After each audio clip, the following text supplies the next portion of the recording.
Bonjour, Fabien Expilly, votre professeur de marketing chez DigiSchool. Nous allons aujourd'hui voir le cours sur le plan de communication.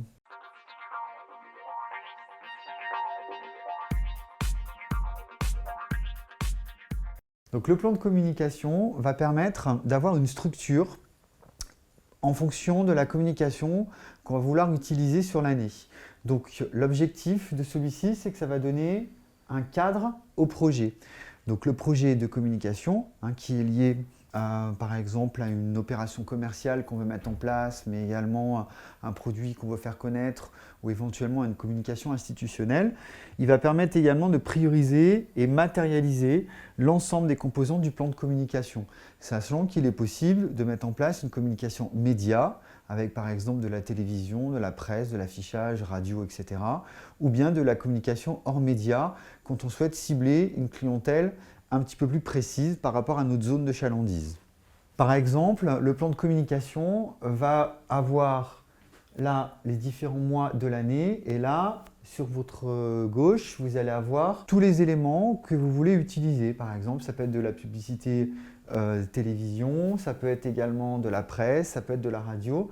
Et en fonction de nos objectifs, on va déterminer quand est-ce qu'on va faire une campagne télévisée, quand est-ce qu'on va faire une campagne de presse, par exemple. En fonction du plan de communication, vous allez avoir des chefs de projet donc, qui vont structurer cette démarche, qui vont piloter pour voir si tout fonctionne correctement. Ils sont en lien avec les responsables marketing qui, eux, s'occupent également de la partie produit, la partie prix, mais de la partie distribution.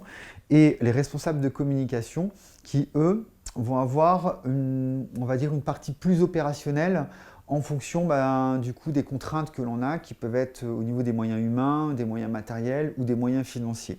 Lorsque l'on met en place son plan de communication, donc différents points à étudier, donc la marque, c'est-à-dire est-ce qu'on est sur une marque propre, une marque nationale, une marque régionale par exemple, quel est le produit également que l'on veut mettre en avant, quel est en général le moyen qui est utilisé au niveau de cette communication. Et l'objectif, est-ce que c'est d'avoir de la notoriété? Est-ce que c'est d'avoir une bonne image? Est-ce que c'est déclencher l'acte d'achat? Ou bien est-ce qu'on recherche du coup à développer des prescripteurs qui pourront recommander directement notre produit? Donc pour les points étudiés, vous avez la possibilité de faire ce qu'on appelle un diagnostic externe avec un SWOT, une matrice également BCG, Boston Consulting Group, ou vous pouvez également faire une analyse interne de l'entreprise. Donc sachant que tout élément qu'on va mettre en place au niveau du mix nécessite un diagnostic externe qui peut aussi partir avec une analyse de l'environnement global. J'espère que cette vidéo vous aura été utile. Je vous invite à vous abonner sur notre chaîne afin de voir d'autres vidéos. Si vous avez des questions, vous pouvez aussi poster des commentaires. À bientôt chez DigiSchool.